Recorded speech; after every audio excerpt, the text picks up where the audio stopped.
amigas y amigos de Bit Político? Yo soy Ana Arroyo y estoy muy contenta porque hoy vamos a hablar de uno de los temas de mayor relevancia en nuestro país, como es la defensa nacional. Y bueno, está a cargo la Secretaría de la Defensa Nacional, que se encarga de organizar y administrar las Fuerzas Armadas para salvaguardar la soberanía, seguridad y contribuir al desarrollo de la nación. Y para esto nos acompaña la senadora Ana Lilia Rivera, quien es licenciada en Derecho por la Universidad Autónoma de Tlaxcala. Ella es de Tlaxcala y dentro de la vida pública destaca su papel como diputada local de 2008 a 2011 y ahora es senadora en la legislatura pasada y también en esta. Y bueno, es presidenta de la Comisión de Defensa Nacional e integrante de las comisiones de Agricultura, Desarrollo Rural, Organismos Internacionales, Pueblos Indígenas y bueno, afroamericanos y también de la Reforma Agraria. Senadora, gracias por aceptar la invitación. Muchas gracias, estoy muy contenta de poder con ustedes dialogar este día. Sí, gracias, ya sé que están bien ocupados, corriendo, pero le agradezco mucho su tiempo. Justamente ahorita se está discutiendo el tema de seguridad aquí en el Senado, pero primero para conocerlo un poquito más, ¿cómo podemos describir la senadora y cómo empezó en la vida pública del país? Bueno, soy una mujer congruente, perseverante y firme. Esas son, yo creo que las tres características más importantes de quien soy. ¿Y cómo fue que llegué a la política? Más bien creo que la política llegó a mí. Yo nunca busqué ser parte ni de el ejercicio del poder público, ni de la toma de decisiones en nombre del pueblo de México. Yo lo que busqué desde niño fue tratar de cambiar las circunstancias de desigualdad, de pobreza y de injusticia que vive la clase más pobre de México, que es la gente del campo. Yo nací en el seno de una familia humilde y la injusticia y la falta de oportunidades era la constante que yo veía en mis tíos, en mis abuelos, en mis padres, en mis hermanos. Y pensé en algún momento que eso no iba a cambiar si nosotros no decidíamos cambiar y busqué cómo ayudar. Siempre me manifesté en cosas que yo sentía que le hacían daño a la mayoría. Y cuando la gente me empezó a ver que era yo tan valiente y tan firme, siendo casi una niña, la gente de mi comunidad me dio ese liderazgo de hablar en su nombre, de representarlos. Y entonces eso me fue llevando a la política. Yo por eso pienso cuando me dicen, ¿cómo llegaste a la política? No, la política llegó a mí. ¿De dónde es usted, senadora? ¿De qué comunidad? Yo soy originaria de una comunidad rural del estado de Tlaxcala que se llama Coaula, del municipio de Calpulalpan, entre los límites de Tlaxcala y el estado de México por el lado de Texcoco. ¿Entonces su familia está en la agricultura? Mi familia, mis padres, mis tíos se han dedicado al campo durante toda su vida. Con el paso del tiempo fueron diversificando su actividad porque el campo entró en una crisis profunda de la que todavía no salimos. Sí. Y entonces mis abuelos tuvieron la oportunidad de dar a mis tíos, sobre todo, la oportunidad de estudiar. Tengo tíos universitarios, algunos son catedráticos de la UNAM, enfermeras, y nosotros que ya somos como una generación de sus hijos, de los abuelos que ya tienen otra manera de vivir. Pero mi pueblo en general sigue siendo un pueblo rural, un pueblo pobre. Desgraciadamente. Así es. Y veo que en congruencia con lo que usted nos está diciendo, usted forma parte de las comisiones de Agricultura, Desarrollo Rural, Pueblos Indígenas y Afroamericanos y la Reforma Agraria. ¿No? Vamos a hablar de la seguridad. Me gustaría invitarla después para hablar de estos temas también, claro, de agricultura, desarrollo rural, que creo que son tan importantes. Y en cuanto a la seguridad de nuestro país, que creo que también va muy de la mano con el desarrollo económico del país, tanto en las ciudades como en el campo, ¿cómo ve la seguridad de nuestro país? Se lo quiero preguntar porque es muy polémico el tema. Miren, nosotros vivimos el resultado de 40 años de abandono al desarrollo de la nación. Estos 40 años de neoliberalismo se siente sobre todo en los estratos más vulnerables. Cuando firmó México el Tratado de Libre Comercio con Estados Unidos, selló con sentencia de muerte la actividad primaria, porque preferíamos comprar barato alimentos que producirlos. Si de por sí el campo era un sector vulnerable que iba desarrollándose con todo un esquema de apoyos que el Estado de Bienestar le proveó, eran precios de garantía, fertilizantes, eran cosechas que se compraban de manera garantizada por el Estado a través de la CONASUPO, teníamos almacenamiento de alimentos y por lo tanto la gente del campo poco a poco iba viendo una manera de salir de la pobreza, había movilidad social. Cuando viene el Tratado de Libre Comercio, la movilidad social en el campo se acaba y entonces la gente más pobre, ¿hacia dónde caminaba? Le quedaron dos rumbos. Uno, la migración a las ciudades, desgraciadamente, ¿no? Que o a Estados Unidos, y la otra, dedicarse a actividades antisociales. Durante 40 años, esa fue la ruta para los más pobres. Por supuesto, sin oportunidades, con un Estado débil ante la corrupción, con un Estado, con un sistema de justicia tan corrompido, estábamos creando el caldo de cultivo para que la impunidad, la violencia, la inseguridad y lo que hoy tenemos estuviera como uno de los problemas más graves que enfrenta nuestro país, porque el tejido social quedó roto completamente.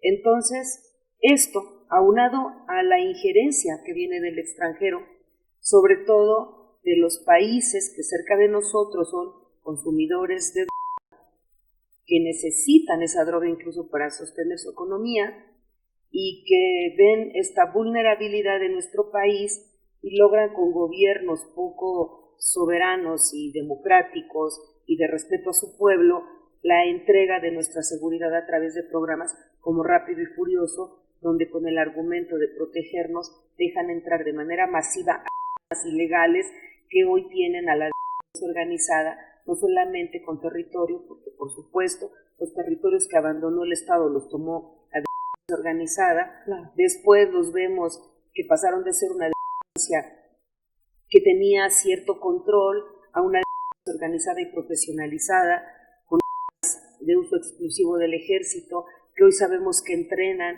que hoy sabemos que les dan entrenamiento militar y que entonces se convierte en un problema muy grave. El resultado de 40 años de abandono, por eso es que nuestro programa de seguridad de Morena en el gobierno es, primero que todo, atender las causas, porque atender las causas es recomponer el tejido social. La seguridad no es un tema solamente del gobierno federal o estatal, es un asunto de familia por familia. Sí. Yo lo vivo donde estoy. Platíquenos algún caso, ¿cómo lo ve usted de familia por familia? Cuando yo le digo que lo veo de familia por familia es, yo vivo en una zona considerada un foco rojo en carreteras federales.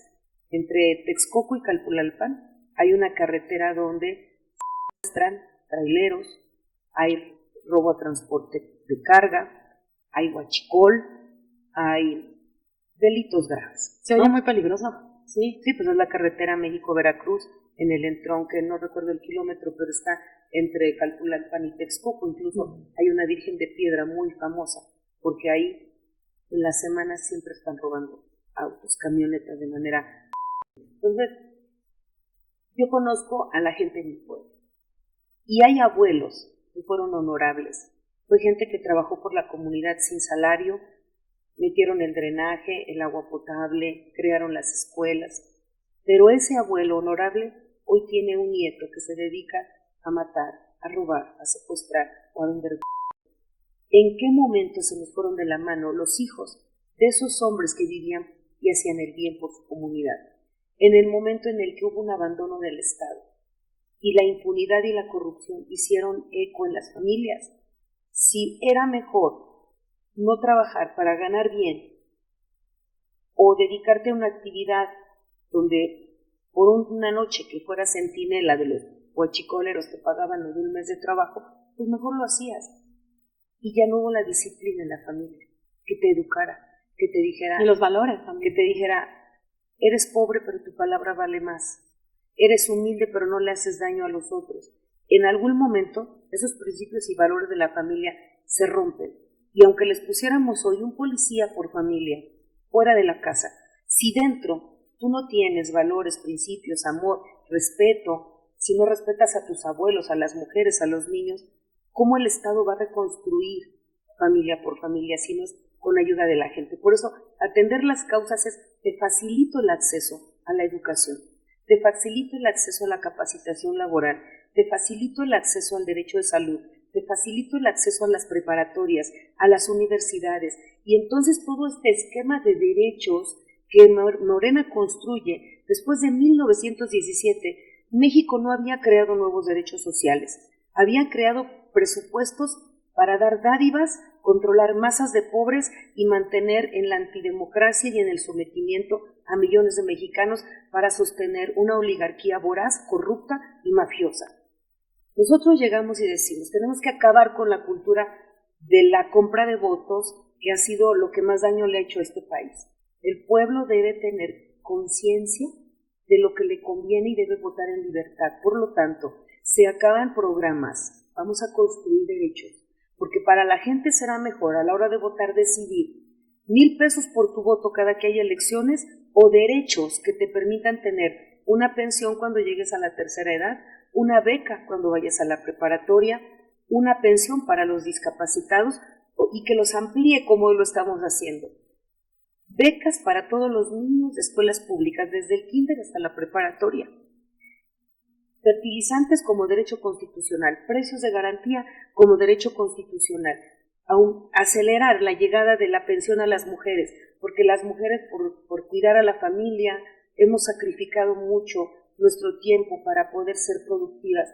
A los 40 años ya se nos considera viejas, pero a los 60 eres plena. Entonces adelantamos la mitad de la pensión para que puedan todavía tener una actividad económica que ayude a la familia.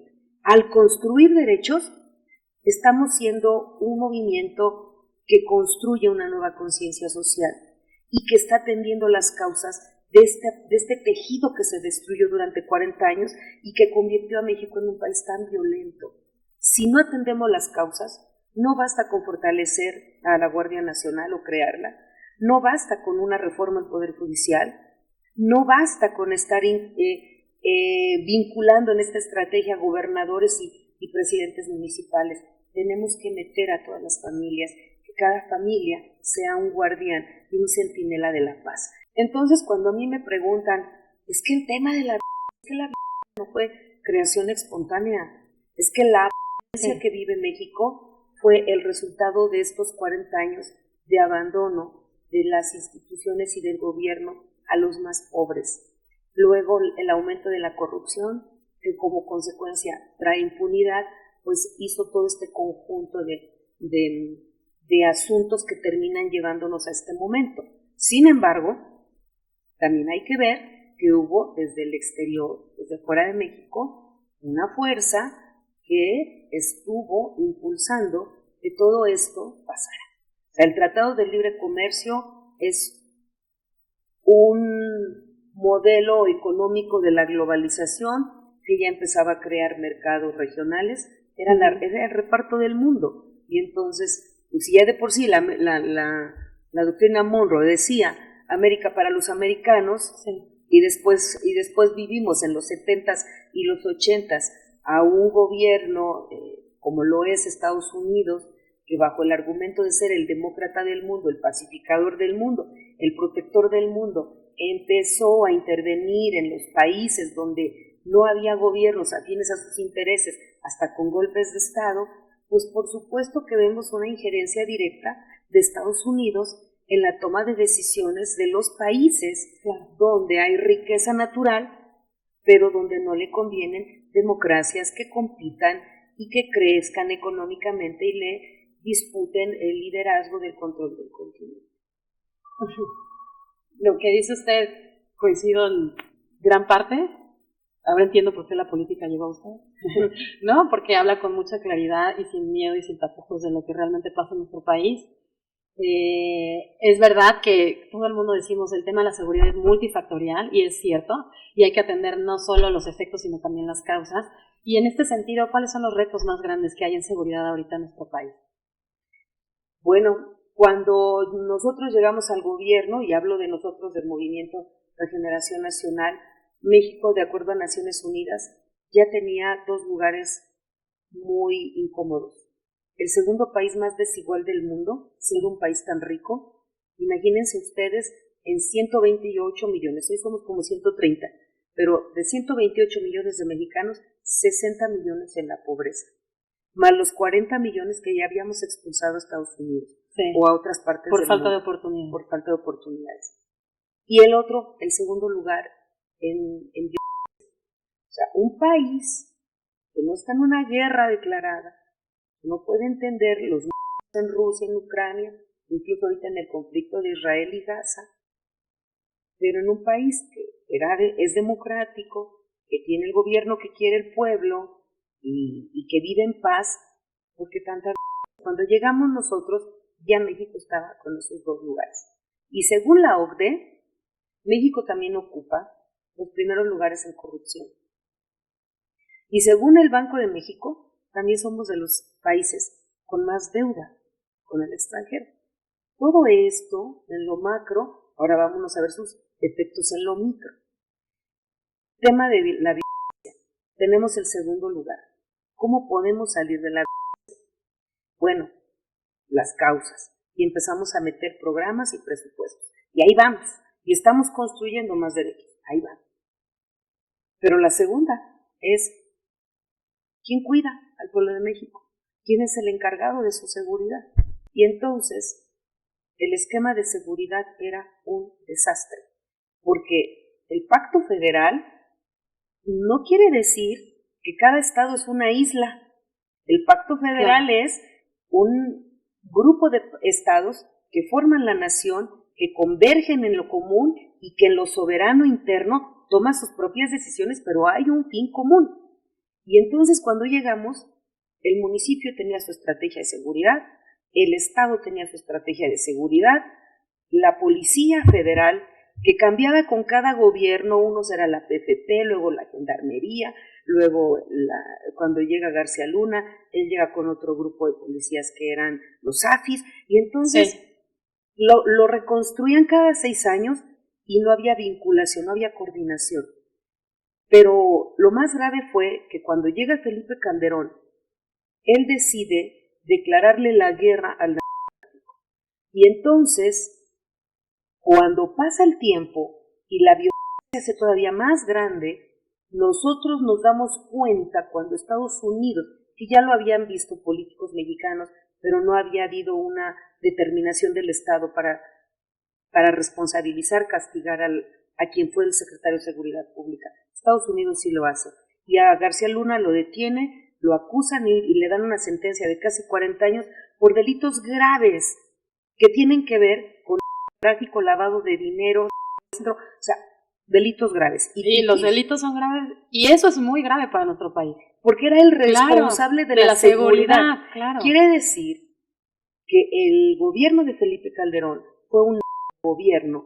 En lugar de defendernos de la violencia, se hizo parte de la violencia, lucró con la delincuencia, ganó con la violencia y tomó parte dentro de esa guerra contra la violencia. Lo malo fue que como jefe de Estado, como representante de nuestras instituciones, el Ejército, la Sedena, la Marina, la Policía Federal, obedecen la instrucción de su comandante supremo.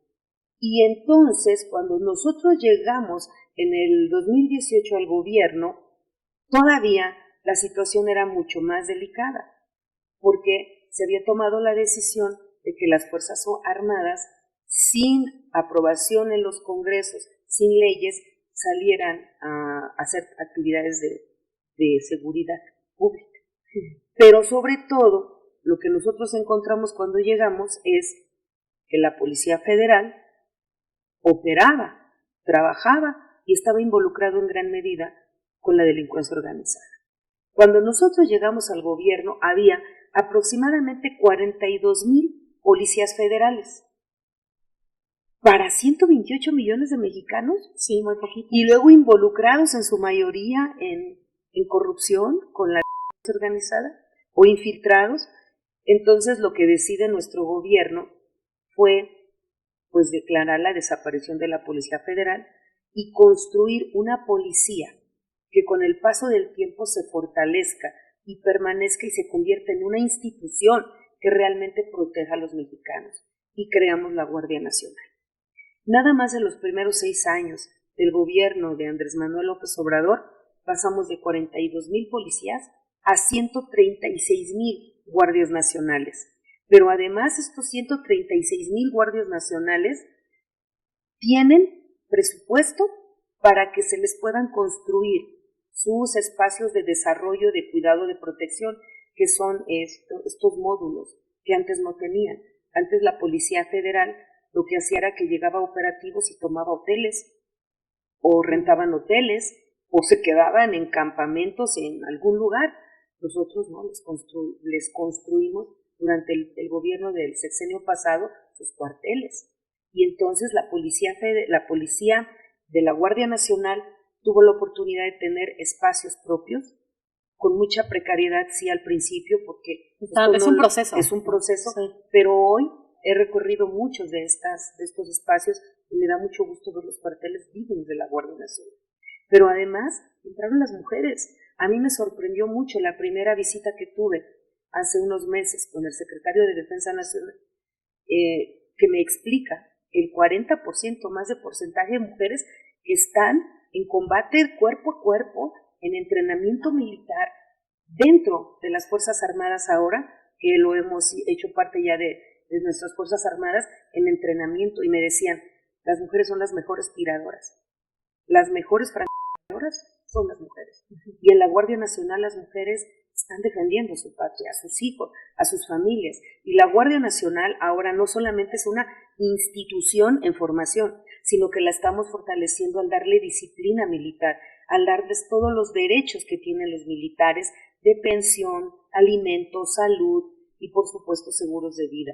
No solo eso, se les está dando una formación de amor a la patria, se les está tratando de sacar del sistema el servir a quienes durante mucho tiempo se acostumbraron a ofrecer dinero o amenazas para cooptarlos. Entonces ahora la Guardia Nacional creemos que está en un camino que en 100 años será tan fuerte como la Guardia Española u otras. O sea, una policía no puede cambiarse cada sexenio. No. Pero no solo es el tema de la Guardia Nacional, sino que se le da más inversión, se le dan más recursos y se crea una estrategia nacional por primera vez, donde la estrategia nacional vincula a los gobernadores y vincula a los presidentes municipales. Cuando llega nuestra presidenta, ella los llama y les dice, el 80% de los delitos son del fuero común. Tienes que tomar la responsabilidad de proteger a tus ciudadanos, con tu policía estatal, con tus fiscalías y con tus presidentes municipales. Y después, para que no quede duda, llama a todos los presidentes municipales a una reunión por primera vez en la historia, nuestra presidenta, y les dice, ustedes tienen facultades territoriales de protección y cuidado, que son exclusivas, así es de que tomen las riendas del control de sus municipios y tengan una policía preparada, fortalecida, con recursos. El Estado va a ayudar, pero ustedes tienen que hacer lo que les toca. Y entonces es la otra estrategia de seguridad. Atención a las causas, fortalecimiento de la Guardia Nacional, esta vinculación estratégica de todos los gobernadores, de todos los presidentes municipales y por supuesto el darle a la Secretaría de Seguridad Ciudadana 2 facultades extraordinarias. Por eso modificamos el artículo 21 de la Constitución, investigación e inteligencia, porque todavía hay muchas resistencias en lo local.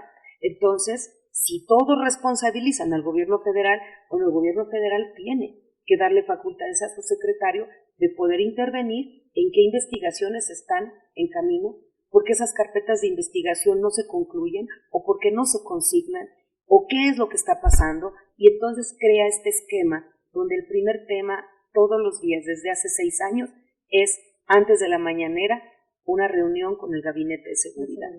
Y gracias a este trabajo, poco a poco, nosotros estamos bajando los índices de violencia. Cuando llegó nuestro presidente Andrés Manuel López Obrador, iba hacia arriba, logró estabilizarlo, ya no creció. Con la doctora Claudia ya estamos empezando a bajar. Este proceso, en pocos años, México va a volver a ser un país que garantice a sus ciudadanos vivir en paz. porque además no solamente vamos por la reforma que hemos hecho en materia de seguridad, al darle más facultades a Omar García Harfuch, no solamente le hemos dado certidumbre de consolidación a la Guardia Nacional, ahora vamos por una reforma al Poder Judicial. Y aunque esta reforma sea nuestra primera experiencia y pudiera no ser perfecta, es la primera vez que los jueces, juezas, ministros, ministras y magistrados y magistradas van a estar bajo el escrutinio público. Nunca más un juez va a poder seguir bajo la investidura que tiene, tomando decisiones, aplicando la ley, con corrupción, con injusticia, porque ahora sí la gente lo va a estar viendo. Ya no es vas a ser juez hasta que te mueras, no, vas a ser juez hasta que se te acabe tu plazo. Pero además vas a tener un órgano de disciplina por primera vez que te va a estar vigilando y que te va a estar sancionando. Entonces es un acontecimiento histórico lo que hemos hecho con el Poder Judicial, porque el poder del pueblo se expresa a través del Ejecutivo y Legislativo, pero el Judicial nunca había sido parte, aun cuando la Constitución lo establecía. Este poder conservador, corrupto, clasista y racista va a estar hoy en el escrutinio público, y eso es algo muy importante. Y lo otro es las reformas que vienen. En un periodo extraordinario. ¿Qué reformas vienen, senadora? Vamos a... Ahorita en el periodo extraordinario. Así es. Todavía no envía las iniciativas nuestra presidenta, pero va a mandar iniciativas encaminadas a que se establezcan plazos máximos de resolución. No puede haber juicios... Hay juicios que duran años. Eternos. Eternos. Un intestamentario. Te mueres y heredas el juicio. Sí. Entonces, los juicios familiares que son tan delicados. Los de la vida cotidiana, la justicia cotidiana que le llamamos, que son los que más le duelen al pueblo. Exacto. Y que es donde más corrupción hay. Entonces vamos a ir a los plazos máximos. Y esto va a todavía minorar la capacidad de un juez para corromper. Después vamos a ver otras, todavía no conocemos todo el paquete. Son las que ha anunciado en la mañanera. Pero además va a venir la reforma. Si no es ahora, en los siguientes periodos ordinarios, la reforma a las fiscalías, porque ahora no solamente es quien sanciona, sino que quien gestiona la justicia. ¿En qué consiste la reforma a las fiscalías, así a grandes rasgos? Bueno, no conocemos la reforma, lo que sí sabemos es qué pretende. En las fiscalías es donde se gestiona la justicia. Si un ministerio público no elabora una carpeta de investigación de una manera correcta, adecuada, le da los elementos al juez para liberar delincuentes peligrosos. Y que eso pasa desgraciadamente todo el tiempo. Y que con un amparo se liberen y cometan muchas injusticias. Entonces lo que tenemos que... Muy necesaria esa reforma entonces. Tenemos que modificar la gestión de la justicia. Pero también tenemos que modificar el sistema penitenciario. Y también tenemos que garantizar defensoría de oficio para los más pobres. Entonces viene un conjunto de reformas históricas, porque además va a ser... Tenemos una presidenta, yo les quiero decir, yo la conozco, conocí a nuestro presidente Andrés Manuel, pero la doctora Claudia tiene una claridad de las cosas. Con ella no hay rollos, es objetiva, es efectiva y sabe lo que tiene que hacer. Y ella sabe que el reto que tiene es muy grande. Pacificar México, sobre todo en seguridad, hablando de este tema, es muy grande. Pacificar y coincido con usted que no es un tema que viene desde que está 2018 para acá, es un tema que desgraciadamente tiene muchos años en nuestro país, pero que a ustedes les toca resolver, ¿no? Y que además, creo que también hay que decírselo a la gente, es un proceso, ¿no? Somos un país de más de 130 millones de habitantes. Obviamente todos estos procesos y políticas públicas nuevas y todo lo que están haciendo pues toma tiempo, ¿no? Toma tiempo, pero yo creo que nuestra presidenta va muy bien. Ha sido histórico que la presidenta haya logrado que todos los gobernadores del país y los de la oposición se hayan sentado con ella y hayan dicho queremos trabajar, queremos ayudar y queremos proteger a nuestros ciudadanos. Que la presidenta de México haya logrado que todos los presidentes de México, no importa el partido, se hayan sentado con ella y decir sí queremos, sí vamos, que tenga nuestra presidenta el 80% o más de aprobación y que a pesar del embate de Estados Unidos, declarándonos con CEL o grupos organizados como terroristas, haya logrado frenar el embate de un gobierno tan racista como lo es el gobierno actual en Estados Unidos, y que haya demostrado lo que es capaz de hacer. Estos meses a los mexicanos en materia de seguridad deberían de tenernos satisfechos. Se han detenido más de 18,000 generadores de delincuencia. Se ha golpeado a todos los de la delincuencia organizada y se han recuperado miles de millones de dólares y se han recuperado millones de dosis de fentanilo, de y de drogas que en México antes no eran visibles. Hoy no hay manera, no hay forma de que el gobierno federal solape a ningún grupo, a ningún político ni a ningún funcionario que esté metido en estos temas que tanto dañan a la sociedad. Nuestro gobierno, nuestra presidenta, no se vincula, no se colude y no se hace cómplice de nadie. Y esa mano dura, y esa firmeza, y esa calidad moral y de amor a su pueblo, hoy lo tenemos en la extraordinaria presidenta que tenemos. Que bueno, gracias a Dios, que además es la primera presidenta mujer. Sí. Ya para terminar, senadora, ¿qué le diría?